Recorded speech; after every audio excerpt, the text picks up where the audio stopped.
Hi friends, പുതിയൊരു വീഡിയോയിലേക്ക് എല്ലാവർക്കും സ്വാഗതം. അപ്പോൾ ഇന്ന് നമ്മൾ ചെയ്യാൻ പോകുന്നത് ഒരു സിറാമിക് മോഡലിലുള്ള ഒരു അടിപൊളി ഫ്ലവർ പോട്ടാണ്. അപ്പോൾ വൈറ്റ് സിമൻറ്റ് കൊണ്ട് എളുപ്പത്തിൽ ഉണ്ടാക്കാൻ പറ്റുന്ന ഒരു അടിപൊളി ഫ്ലവർ പോട്ടാണിത്. അപ്പോൾ എന്തായാലും നേരെ നമുക്ക് വീഡിയോയിലേക്ക് തന്നെ പോകാം. അപ്പോൾ അതിനുവേണ്ടി ആദ്യം ഞാൻ ഒരു സ്ക്വയറിൽ പേപ്പർ ഞാൻ കട്ട് ചെയ്തെടുത്തിട്ടുണ്ട്. അതിൻ്റെ മുകൾ സൈഡ് 15 സെൻറ്റിമീറ്ററും അതിൻ്റെ കറക്റ്റ് പൊക്കം 15 സെൻറ്റിമീറ്ററും അതിൻ്റെ വീതി 15 സെൻറ്റിമീറ്ററും. എന്നിട്ട് അതിന് രണ്ടായിട്ട് മടക്കിയിട്ട് നമ്മളൊരു 3.5 സെൻറ്റിമീറ്ററിന് ഒരു മാർക്ക് മുകൾ സൈഡിലിടുക. താഴെ അടി സൈഡിൽ 2 സെൻറ്റിമീറ്റർ. ഇപ്പോൾ 2 എൻഡിൽ നിന്നും മാർക്ക് ചെയ്തിട്ട് നമുക്കതിനൊന്ന് ചെറിയൊരു കറക്റ്റ് ലെവലിനല്ല ചെറിയൊരു വളവ് വരത്തക്ക രീതിയിലൊന്ന് വരച്ചെടുക്കാം. അത് കഴിഞ്ഞിട്ട് 3.5 സെൻറ്റിമീറ്റർ ഇപ്പുറ സൈഡിൽ നിന്ന് മാർക്ക് ചെയ്തിട്ട് അതിനെയും കൂടെ ഒന്ന് ചരിച്ച് നമുക്ക് മുകൾ സൈഡ് മുട്ടിക്കണ്ട അവിടെ നിന്ന് ഏകദേശം ഒരു 3-4 സെൻറ്റിമീറ്റർ ഇട്ടിട്ട് നമുക്ക് അതിനെ ചരിച്ചൊന്ന് വരച്ചിട്ട് അതിനെ ഒന്ന് കട്ട് ചെയ്തെടുക്കാം. എന്നിട്ട് ആ 2 വെളി സൈഡിൽ നമ്മൾ മാർക്ക് ചെയ്തതിനെ കട്ട് ചെയ്ത് മാറ്റിയിട്ടുണ്ട്.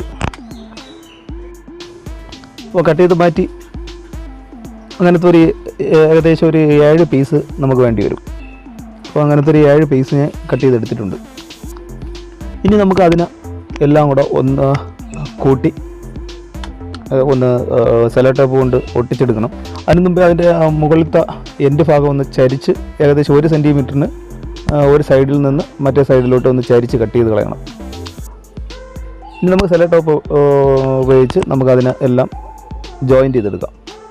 അപ്പോൾ ജോയിൻറ്റ് ചെയ്യപ്പോൾ നമുക്ക് അതിൻ്റെ വെളി സൈഡിലുള്ള പീസുകളെല്ലാം ആദ്യം ഒട്ടിക്കാം. എന്നിട്ട് അതിൻ്റെ സെൻറ്റർ ഭാഗം നമ്മൾ 2ആയിട്ട് മടക്കി വെച്ചിരിക്കുന്ന അത് കട്ട് ചെയ്ത് വെച്ചിട്ടുണ്ട്. അതിനെ നമുക്ക് അവസാനം ഒട്ടിച്ചെടുക്കാം. ഇനി അതിന് ആദ്യം ഓരോ പീസിന് ഓരോ എൻഡിൽ നമുക്ക് കറക്റ്റ് അതിലോട്ട് മടക്കി വെച്ചിട്ട് വേണം ടേപ്പ് ഒട്ടിച്ച് ജോയിൻറ്റ് ചെയ്തെടുക്കാൻ. അപ്പോൾ എല്ലാം ഒട്ടിച്ച് ഏകദേശം ലാസ്റ്റ് പീസ് അകത്തോട്ട് വെച്ച് അതിനെയും കൂടെ നല്ലവണ്ണം അകത്തെ സൈഡിൽ ടേപ്പ് കൊണ്ട് ഗ്യാപ്പൊന്നും വരാത്ത രീതിയിൽ നല്ലവണ്ണം ഒട്ടിച്ചെടുക്കുക.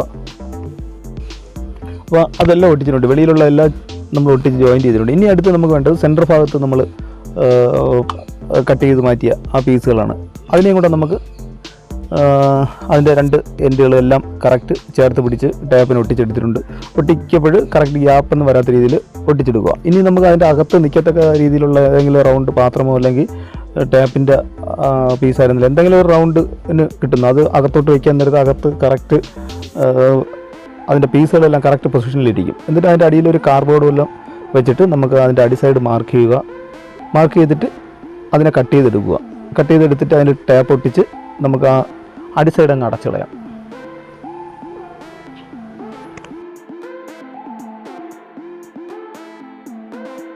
അപ്പോൾ ഗ്യാപ്പൊന്നും വരാത്ത രീതിയിൽ അതിൻ്റെ അടി സൈഡും കൂടെ ആ കോണുകൾ കറക്റ്റ് പൊസിഷനിൽ വെച്ച് വേണം ഒട്ടിച്ചെടുക്കാൻ. എല്ലാം ഒട്ടിച്ച് തീർത്തിട്ടുണ്ട്.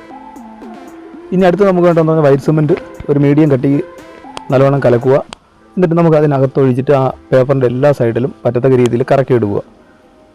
ഇപ്പോൾ കുറേശ്ശെ ഒഴിച്ചു കൊടുത്ത് എല്ലാ സൈഡിലും ഫസ്റ്റ് ഒരു കോട്ട് നല്ലവണ്ണം ഒരു ചെറിയൊരു കട്ടിക്ക് തന്നെ ഒഴിച്ചു കൊടുത്ത് കറക്കി എടുക്കുക. അപ്പോൾ ഇങ്ങനെ നല്ല കട്ടിക്ക് ഒഴിച്ചു കൊടുത്തത് ഏകദേശം 1 മണിക്കൂർ കഴിയുമ്പോൾ അത് ഏകദേശം നല്ല രീതിയിൽ ഉണങ്ങും. അത് കഴിഞ്ഞിട്ട് നമുക്ക് വൈറ്റ് സിമൻറ്റ് വീണ്ടും കലക്കിയിട്ട് ബ്രഷ് കൊണ്ട് ഒരു 3-4 കോട്ട് നല്ലവണ്ണം ബ്രഷും കൂടെ ചെയ്ത് കൊടുക്കുക.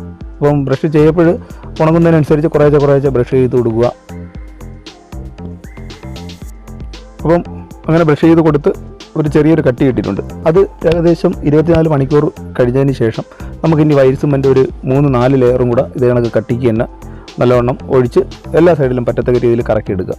അപ്പം നമ്മൾ രണ്ടാമത് കറക്കി എടുക്കാത്തതെന്ന് പറഞ്ഞു കഴിഞ്ഞാൽ നമ്മൾ ആദ്യം ഒട്ടിക്കാൻ നേരത്ത് പേപ്പർ ഇത്രയും വലിയ പോട്ട് ഇത്രയും വലിയ സൈസായതുകൊണ്ട് ചിലപ്പം നമ്മൾ കറക്കി എടുക്കുമ്പോൾ ചിലപ്പം പേപ്പർ മൊത്തത്തിൽ ചുളുങ്ങിപ്പോകാൻ സാധ്യതയുണ്ട്. അതുകൊണ്ടാണ് നമ്മൾ ഒരു ദിവസം റെസ്റ്റ് ചെയ്തിട്ട് പിറ്റേ ദിവസം നല്ലവണ്ണം ഒഴിച്ച് നമുക്ക് ആവശ്യത്തിന് കട്ടി കൂട്ടി എടുത്തിട്ടുള്ളത്.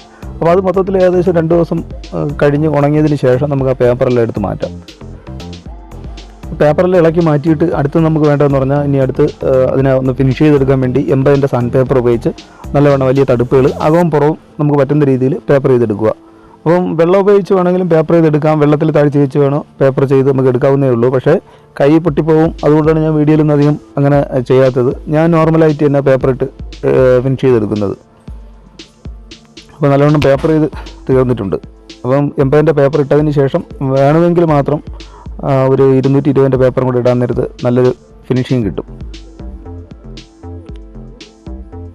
ഇപ്പം പേപ്പറെല്ലാം ഇട്ടതിന് ശേഷം അടുത്ത് നമുക്ക് കളർ കൊടുക്കുക എന്നുള്ളതാണ്. അപ്പോൾ കളർ കൊടുക്കുക എടുത്തിരിക്കുന്ന പെയിൻ്റ് എന്ന് പറഞ്ഞാൽ അക്രിലിക്കിൻ്റെ കളർ തന്നെയാണ്. അപ്പോൾ നിങ്ങൾക്ക് ഇഷ്ടപ്പെട്ട കളർ നിങ്ങൾ തന്നെ തിരഞ്ഞെടുക്കുക. അപ്പോൾ പെയിൻ്റെല്ലാം കൊടുത്ത് നല്ലോണം ഉണങ്ങിയതിന് ശേഷം നമുക്ക് വേണമെങ്കിൽ മാത്രം ഒരു കോട്ട് ക്ലിയർ വാനിഷും കൂടെ ഒന്ന് അടിച്ചു കൊടുക്കാം. അപ്പോൾ കാണാൻ നല്ലൊരു ഗ്ലേസിങ് ഒക്കെ കിട്ടും. അപ്പോൾ എന്തായാലും ഇന്നത്തെ വീഡിയോ ഇത്രയേ ഉള്ളൂ. അപ്പോൾ വീഡിയോ ഇഷ്ടമായെങ്കിൽ ലൈക്ക് ചെയ്യുക, നിങ്ങളുടെ അഭിപ്രായങ്ങൾ കമൻറ്റ് ബോക്സിൽ അറിയിക്കുക. അപ്പോൾ എല്ലാ കൂട്ടുകാർക്കും ഒരിക്കൽ കൂടി ഗുഡ് ബൈ.